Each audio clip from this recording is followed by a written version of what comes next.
Desde niños nos enfrentamos con la pregunta: ¿qué vas a hacer cuando seas grande? Promediando o finalizando la escuela secundaria, la pregunta es: ¿qué vas a estudiar? ¿Qué vas a hacer? No aparece la pregunta por el trabajo. Al parecer, para el común de la gente, la vocación y la ocupación no se vinculan con el empleo, el trabajo. A las preguntas de los otros, del contexto, se suman las propias preguntas. ¿Qué me gusta? ¿Qué conviene? ¿Mis padres qué dirán? ¿Ganaré dinero? ¿Me gustará? ¿Y mis amigos qué eligen? ¿Podré vivir bien? Si busco algo cerca, muchas serán las imágenes, las ideas, las dudas, los llamados, que el futuro consultante empieza a identificar y deberá procesar para tomar una decisión. La orientación es transversal a nuestras vidas, a nuestra existencia. En algún momento fuimos elegidos para ser y nacer. Nos instaron con pequeñas exigencias a elegir y elegimos. Siempre estamos y estaremos eligiendo. Desde cosas simples y de momento como qué comer, o qué ponernos, o qué película ver, hasta decisiones trascendentales, como una mudanza o formar una pareja. Hay orientaciones cotidianas frecuentes, que sentimos como naturales, pero otras orientaciones, como la de decidir el futuro ocupacional laboral, requieren de ayuda y acompañamiento profesional. Necesitamos conocernos más y mejor, saber qué oportunidades podemos encontrar y construir. Así los jóvenes llegan a la consulta de orientación vocacional desorientados. Su primer paso para decidirse a iniciar el camino de una orientación es dudar, preguntarse, preguntar.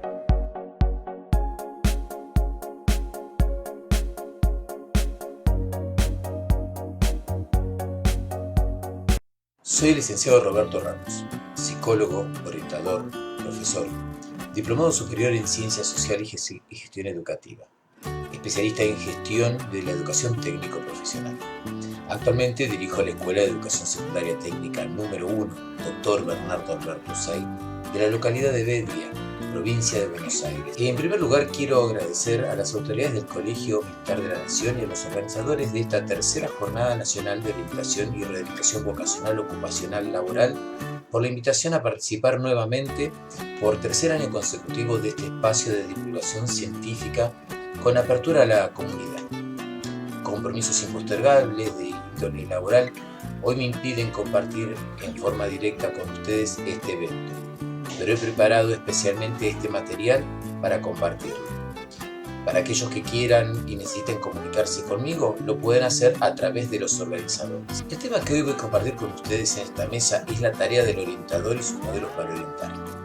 Todos en algún momento, como los jóvenes que hoy nos acompañan, estuvimos ante la incertidumbre y la duda de qué hacer en el futuro, qué estudiar o trabajar.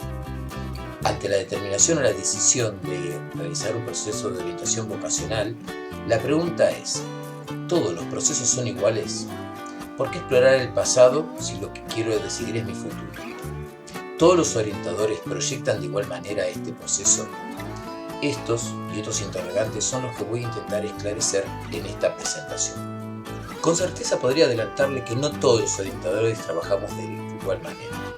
La diferencia radica en que nuestros modos de abordar el proceso dependen del marco teórico que hemos seleccionado para desarrollar nuestra profesión. Por lo tanto, esto determina la coexistencia de distintos modelos de orientación que proponen los profesionales. En principio vamos a tratar de entender qué es un modelo. Un arquetipo o punto de referencia para imitarlo o reproducirlo. Un ejemplo a seguir, en este caso concreto, para hacer un proceso de orientación. Y ahora que sabemos qué es un modelo, ¿qué será o qué reunirá un modelo de orientación?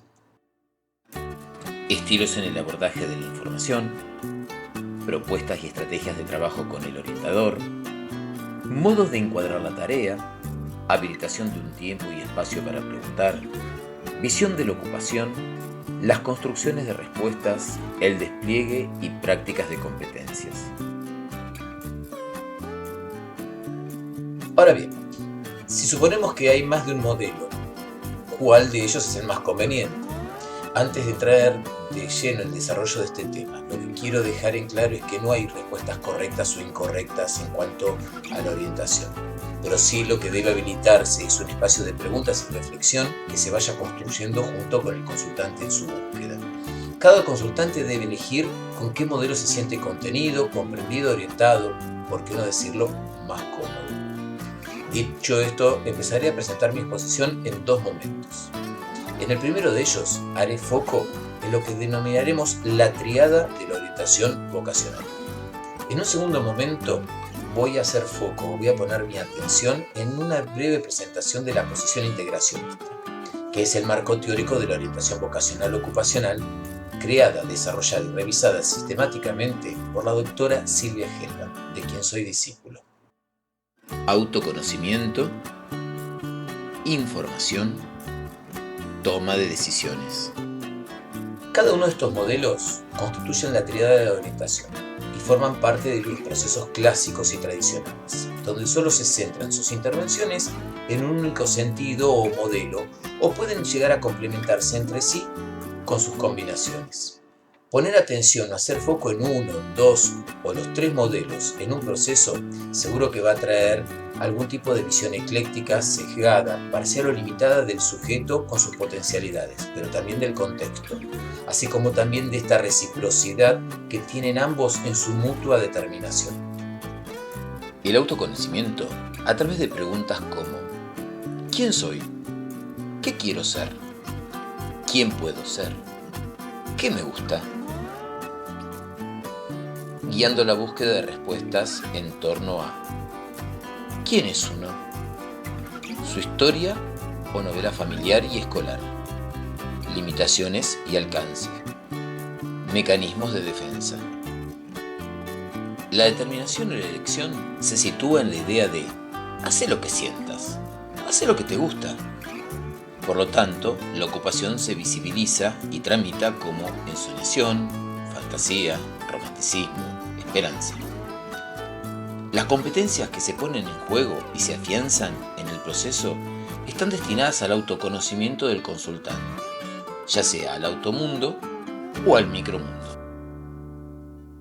En definitiva, se pone el acento en la centralidad en la condición de elección y decisión solo en el consultante, considerado como paciente, en un lugar de quietud, de supuesta imposibilidad o pasividad de accionar sobre el contexto. Acá solo se tramita la ocupación, aquello que el sujeto lo implica, lo hace sentir pleno.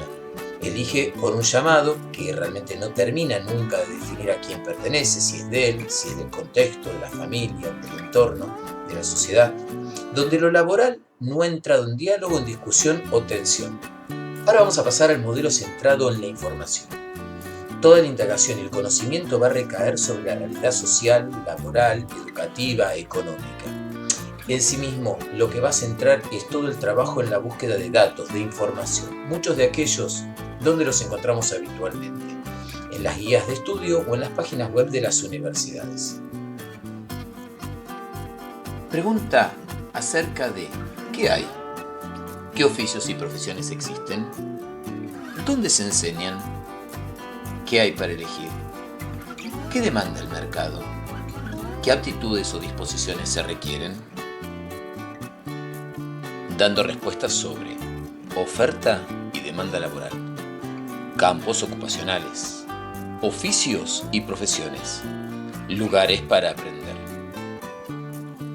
Reconociendo y destacando aquello que está de moda, aquello que da dinero, lo que muchos estudian. Acá se prioriza la oferta, aquello que la sociedad, los grupos de pares o la mayoría hace, instalando un modelo de ocupación signado por la ajenidad, automatización, masificación y alienación. Este proceso de orientación permite desarrollar competencias orientadas al conocimiento de ofertas y demandas socioculturales, utilizando los avisos clasificados, los portales de empleo y las guías de estudio para conocer las ofertas y las demandas. Ahora bien, Cuando uno prioriza el conocimiento del entorno, con sus ofertas, sus posibilidades, identifica, categoriza, reflexiona sobre los contextos educativos, laborales, sociales, solo le va a permitir al consultante hacer una decisión que lo lleve a conseguir para el futuro un buen empleo, un empleo que le puede generar una buena rentabilidad, una óptima remuneración. Pero hay un sentimiento muchas veces de vacío, de no realización, porque no hay una ocupación plena que lo colme y lo satisfaga. Y llegamos al modelo decisional, o de toma de decisiones, donde las preguntas acerca de ¿qué conviene? ¿Lo que me gusta o da dinero? ¿Qué me gusta? ¿Ser feliz o tener un buen ingreso económico? ¿Qué me conviene? ¿Hacer lo que quiero? ¿Lo que me dicen mis padres? ¿Lo que hace la mayoría? Estos interrogantes ponen al consultante ante la disyuntiva de elegir y decidir. Dos procesos que suelen tomarse como equivalentes, pero no lo son. Elegir implica clasificar y valorar diferentes posibilidades o alternativas. Decidir es accionar en una dirección, actuar con determinación, confirmar una elección.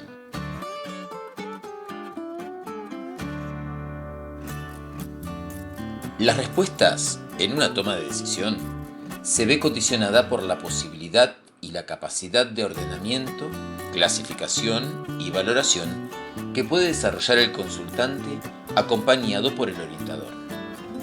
La atracción de estos condicionantes pone de relieve un modelo de ocupación centrado en las demandas laborales del momento, aquello que el mercado necesita.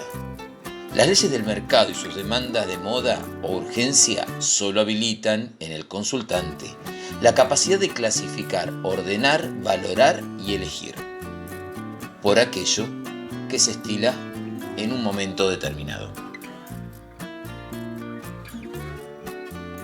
Estamos ante una muestra restringida y acotada de la realidad, con sus posibilidades, sus demandas, sus exigencias, sus desafíos, donde la decisión solo implica, a veces, una opción.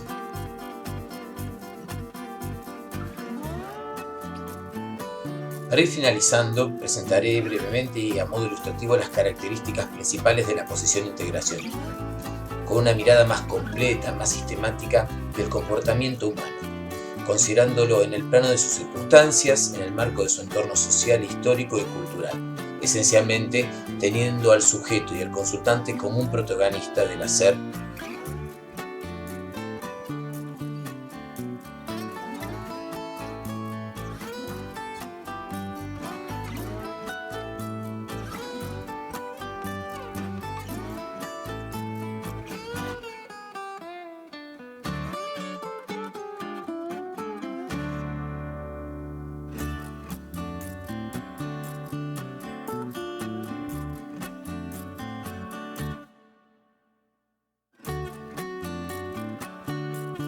Antes de hacer referencia a los tópicos abordados en los otros modelos, presentaré los nodos principales que integran las matrices del comportamiento humano, que permite al orientador vocacional ocupacional comprender en forma holística al consultante a través de técnicas que lo hacen protagonista de su proceso. Las matrices son: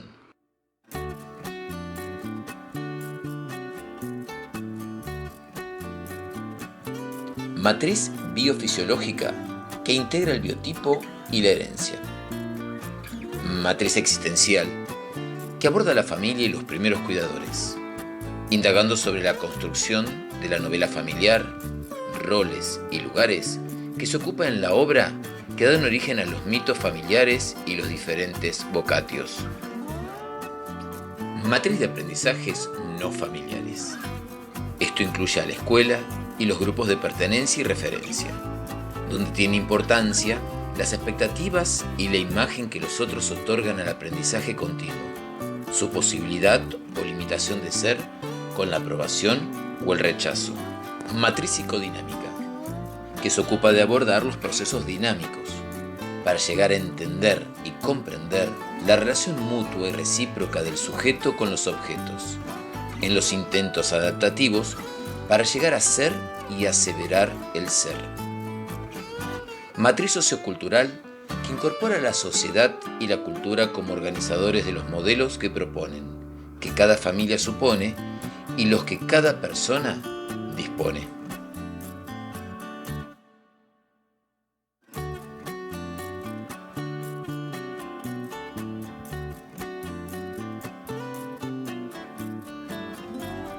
Así podemos ver cómo desde las matrices podemos abordar a nuestro proceso de orientación vocacional ocupacional, OVO, habilitando aquellas preguntas que permiten al consultante hallar sus respuestas, en un trabajo colaborativo y de acompañamiento. ¿Qué hacer? ¿A qué se llama? ¿Quién lo llama? ¿Con qué? ¿Y con qué lo llaman? ¿Dónde? ¿Cómo? ¿Y cómo lo llaman? ¿Para qué? ¿Y para qué lo llaman? ¿Siendo quién? ¿Obteniendo qué? ¿Qué lo convoca a ser, hacer y tener?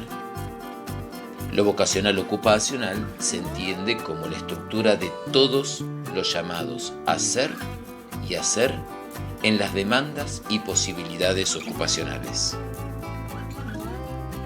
A lo largo de las preguntas que hemos estado describiendo recientemente, los consultantes descubren que para elegir hay que saber. Y recién entonces se puede elegir. Pero ¿qué es necesario saber? Saber aprender y aprender a saber, colocándose en diferentes direcciones y posiciones. Asumir conflictos traducidos a problemas y plantear soluciones. Asumir y posicionarse en diferentes espacios y roles, con proyección histórica. Emprender análisis de obstáculos y riesgos.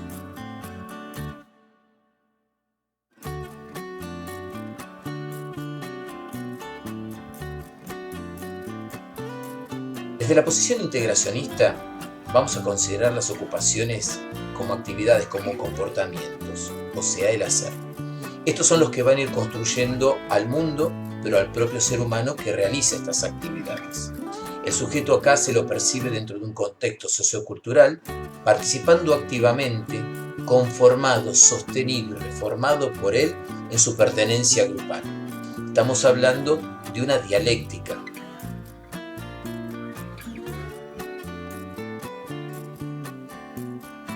En este proceso, el consultante aprende a conocer el entorno sociocultural y la propia interrelación con él en una influencia recíproca. Llego al final de mi presentación y quiero resumir que la posición integracionista aporta una visión del sentido de la vida más complejo y abarcativo, que a través de técnicas de simulación y reflexión, el consultante es puesto desde el primer momento del proceso de orientación en una situación de protagonismo, donde se lo pone a prueba, se lo hace reflexionar, se lo hace posicionarse ante su propio mundo, el micromundo, pero también el macromundo. De esta manera, la decisión desde el primer momento del proceso empieza a estar en el consultante.